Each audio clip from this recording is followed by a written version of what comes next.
Hello, welcome back. This is Brendan Lee from Consciousness and Skill Worldwide. Thanks for coming. In this video, I want to talk to you about or answer the question that somebody wrote to me regarding a relationship between consciousness work and the art of effortless power.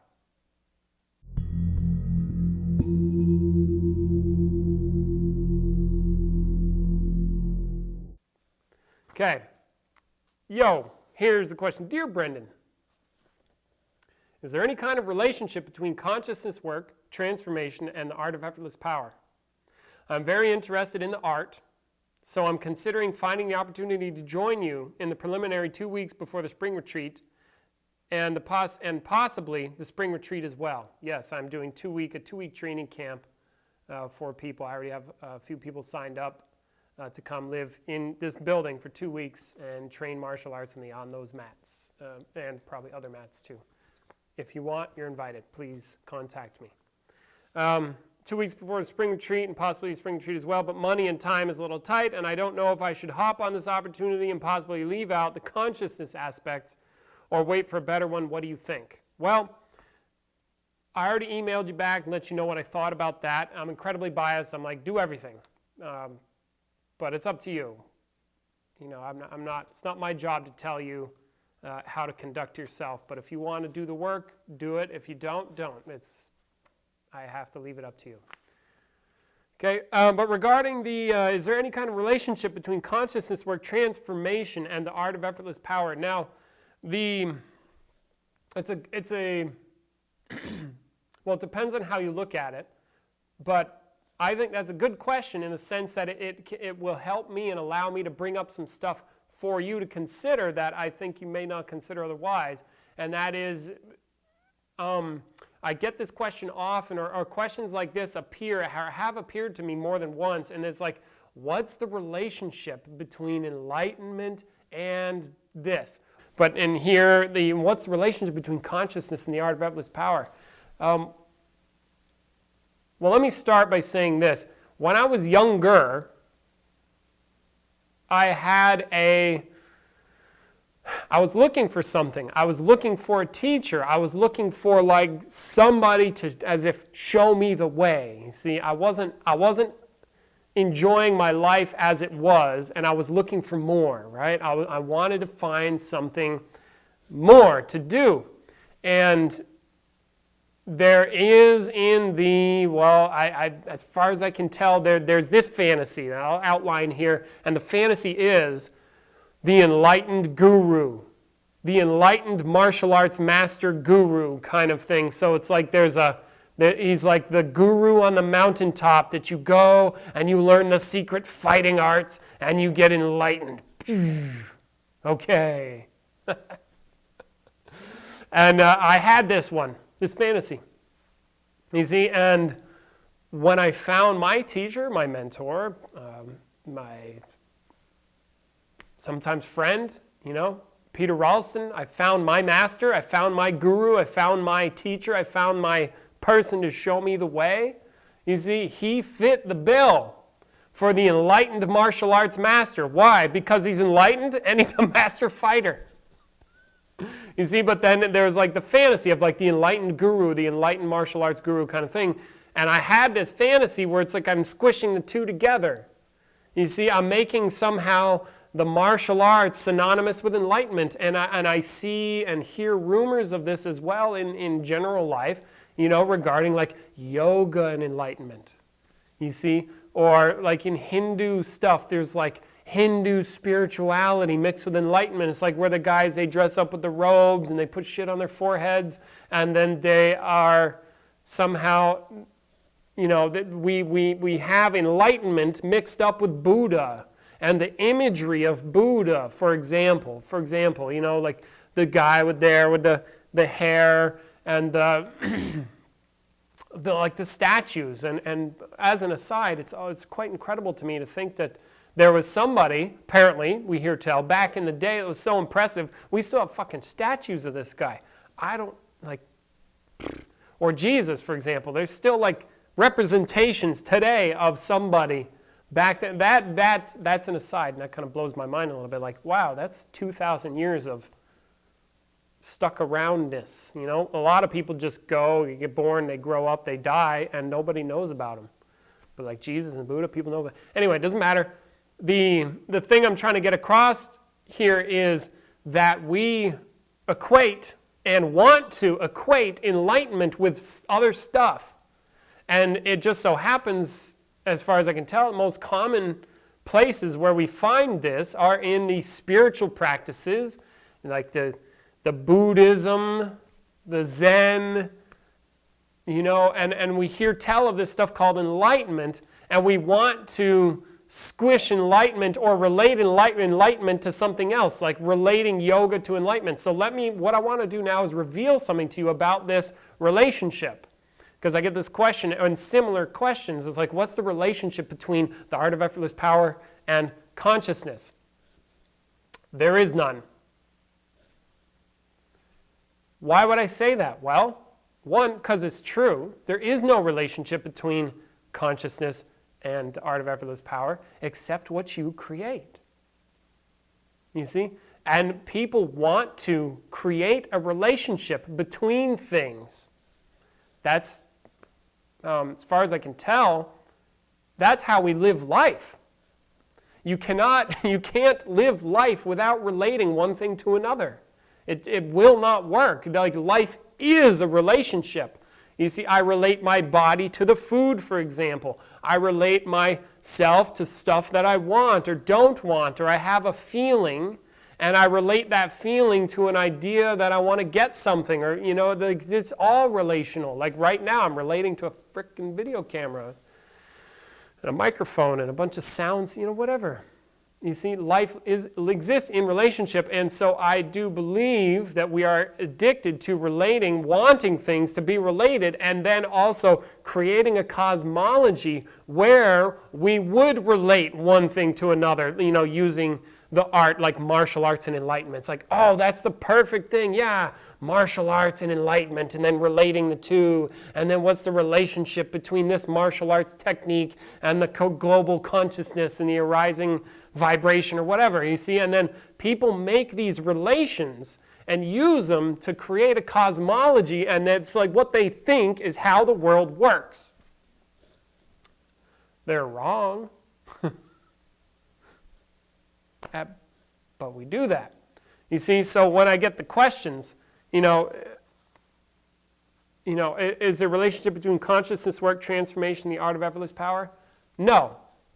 Now, to dig into your question specifically, is there any kind of relationship between consciousness, work, and transformation? I would say yes. But only because in order to transform, it's useful for me to become conscious of that which I am trying to transform. And so it seems like those are wed together, but in terms of the martial aspect, no. You can learn martial arts all on its own and nothing to do with consciousness work, and you can do that. See, now, however, I want to, in an effort of teaching you as effectively as I can, or sharing with you in the most powerful way, there are often times when I hesitate about what comes out of my mouth because I don't want that to mislead you or guide you down a road that is not fruitful and not effective and not powerful. Okay?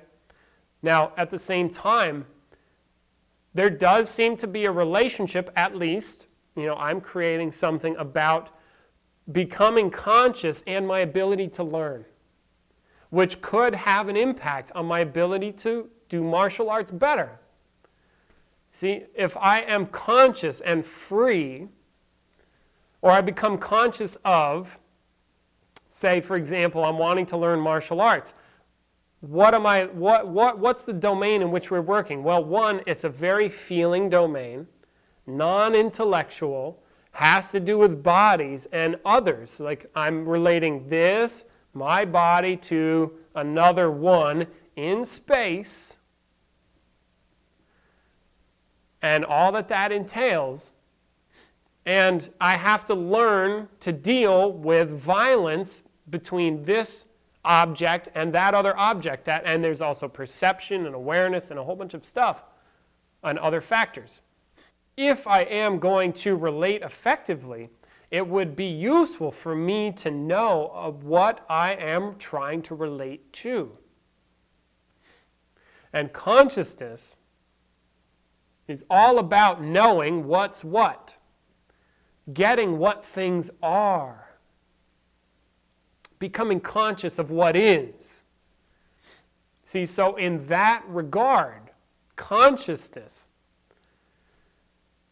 isn't necessarily related unless I put them together, and it may allow me to learn better, and it may allow me to ascertain what's over there, because if I, for example, am trying to do martial arts or fighting stuff, and I'm trying to relate to what's over there, but I don't have a clear picture of exactly what's there, maybe I get there's a body, but I leave out the fact that there's perception going on over there, and I don't really, have a full grasp of the other's perception. Then maybe I missed something, and consciousness may allow me to reveal to me what is over there, and then I can relate to it better, because then I'm including more, not less. So in that sense, you could say that consciousness has some impact on martial arts or the art of effortless power. However, they are not related unless you relate them yourself. And I think it's very useful to be clear that they do not need to be related. They don't. There's no rule book that says that martial arts is related to anything else other than what it is. See? Or yoga to enlightenment, or whatever. Now, additionally, there are other factors, like there's maybe, is something related to something else, right? We're getting the, is that related to something question. There are observable relationships, perhaps that are more out of our own control, like if I put calories in and don't put as many calories out of my body, I'll get fat. That's a relationship. They're related. If I'm on a planet, I will be sucked to the planet or pushed to the planet, depending. I'm not up to date on the current science on gravity, you see, but there is a relationship between objects that you and I really don't say we control. And so in that regard, yes, there's like a more direct relationship between one thing and another. Or, if I, again, going to physics, if I push a knife in to my arm, boom, bam, it comes out the other side. There's a direct relationship between the objects where, if I move an object to this object, then something occurs, and that seems to bear out time and time and time again. It's like observable as if related. You see, that's a different something about relationship. Or there's a relationship between the amount of time I spend training and how good I am. You see, there's a more direct relationship. But in terms of, consciousness and martial arts, no, there's no relationship. Or yoga and enlightenment, no, there's no relationship other than what you create. You see? So in this video here, to dig into that question, the invitation would be for you to become conscious of, you see, going to consciousness, what is relationship? What is that activity of relating one thing to another? Why do we want to make a relationship between one thing and another? These are interesting questions that one can consider. Okay? So that's about the relationship between those things. There is none other than what you make up. I'm very interested in the arts, so I'm considering finding an opportunity to join the preliminary 2 weeks before the spring. What do I think? Blah, blah, blah. Money's a little tight. I get that. The money thing's a challenge, but I guess the main thing is I was lucky that I had parents that were very supportive of what I do. So I didn't have to struggle as much as other people in a financial department. Okay, But in terms of study, when I found Cheng Shin, when I found Ralston, the stuff that I do, I was hooked. The story I tell, and I don't know if this is true, but basically within 5 minutes, I knew that's what I wanted to do. I don't know how I knew that. So I just knew that's what I wanted to do, and I'm like, I want to go to Texas. I want to train. I asked my teacher. I'm like, where are you? He's like, Texas. I'm like, okay, I'll see you there. And then I came down here, and I've been here ever since. And it's been a long road, a very difficult road, and totally worth it. So to help with your question about, what should I do? It's up to you. It's up to you. I would love to tell you stories and sell you on it. I would love to inspire you to make a commitment. But ultimately, I want to respect the fact that the ball's in your court. You have to make your own decisions. Okay, so, and at the same time, I want to encourage you, make the decision to come down here and do a bunch of work. It'll be worth it. But that's just me. In terms of the money thing, there was one time where I was going to come down here for a workshop, and I asked Peter, I'm like, hey, do you mind if I come down here and work and get some money off a retreat? He's like, yeah, sure, you can come down and work and get money off a retreat, but you're better off working for somebody else and then just saving the money. And I'm like, okay, fine, I'll still come down and work and get the money off the retreat. And he's like, all right. So I showed up, I came down here, and I got my ass, worked so hard. I worked so hard. And it was like, screw it, man. I should have just stayed at home and worked 80, 90 hours a week for a few months and saved the money. That would have been much faster, much easier than the amount of work I did when I was down here. So in terms of the money thing, acknowledging the fact that I perhaps had it a bit easier financially, I want to acknowledge that. And on the flip side, it's like, look, if you really want to do something, you will find the money. You'll stop going out to eat the food, stop going to have drinks, stop spending your money on dumb stuff, and you just save it. You find a way. If you're serious, you will. If you're not that serious, you'll let the excuses come into play. You'll let the stories come into play. Oh, I can't do it because blah, blah, blah. I have a kid. I can't do it because blah, blah, blah. I have a wife. I can't do it because blah, blah, blah. Well, money's really tight. It's like, well, if we really got rigorous, and I'm not trying to put anybody down. I'm not trying to put you down with this speech here. I am trying to empower you, you see. And this is the kind of empowerment that sometimes people don't take well, as far as I can tell, because it challenges the core stuff that they have that they take personally. And what I want to do is reveal to you the weakness in holding on to some story about, if money's tight, I might ask you, well, why? And then I can almost guarantee that I would hear back, well, money's tight because blah, blah, blah, blah, blah. My dad died. I can't do this. I don't feel right. My girlfriend dumped me and I'm unhappy. I just got fired from my job. It's all of that, and I apologize in advance if it comes off harsh, is bullshit. It's bullshit. Now, if you are committed to your bullshit, you will get certain results. Okay?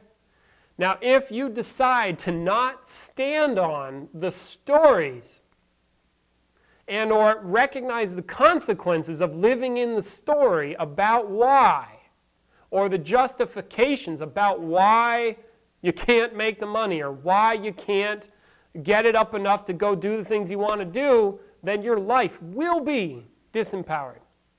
Okay? Now, and this may be challenging to hear, and I'm not trying to rag on anybody.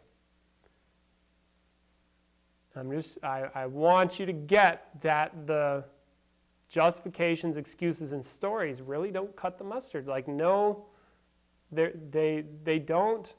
For example, where is the story? Where is it?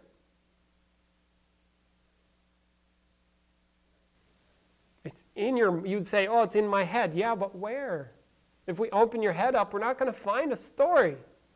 Yeah, but I feel it. So you're telling me then you're going to let your feelings determine what you do. If that's the case, then you will live your life completely locked into that way of being, and you will not be able to change out of it until you get over that aspect. So regarding the stuff, about like the money, I don't buy it. Or whatever else. Oh, I just don't know if it's right for me. Okay, that's fine. That's fine. I respect that. One way to figure out if it's right for you is to go ahead and do it, and then you'll find out real quick. Oh, totally hate that. Yep, fuck it, I'm out. Or not. Or you'll do something that maybe other people do. It's like they think about it, then they did, and then 10 years go by, and then they show up, and I've seen this multiple times in here with me, in these workshops here, that people, they show up and they're like, man, I wish I had come here like 10 years ago. You see? I just never had that problem. One, again, acknowledging my financial assistance from my parents, like that was fucking huge. And I love my parents for that, and I like unbelievable amount of respect. And I'm willing to work. I'm willing to put in the work. I'm willing to shut up and work a lot of hours to get what I want to get. You see? And that's what needs to happen if you really, really, really want to do something. Whether it's here, a workshop here, or anything in life. If you're in a rough financial situation because you don't have the leg up that I had, you're going to need to work your ass off. See, I had a financial leg up, and I still work my ass off. I'm still learning how to work my ass off. More and better. Okay, so regarding the, those are the thoughts on the whole money and time is a little tight thing. It's like if you want to create time, create time. You want the money, go work for it or find it somehow. Get creative. But otherwise, should I hop on the opportunity and possibly leave out the consciousness aspect or wait for a better one? It's totally up to you. I just want to support you in being a powerful human being, whether you come here or not. You see, because I am totally biased. I would love for people to come here. I would love for you to show up here. And at the same time, you make your own choices. And it's totally up to you. See, I'll love you either way. I might not like your actions. But you as a human being, we're solid, don't worry. It's all good. So that's it for this video. Testing out new video, new white balance, and new sound. This is Brennan Lee for Consciousness and Skill Worldwide. I hope this video has been useful and valuable. Catch you later. Bye.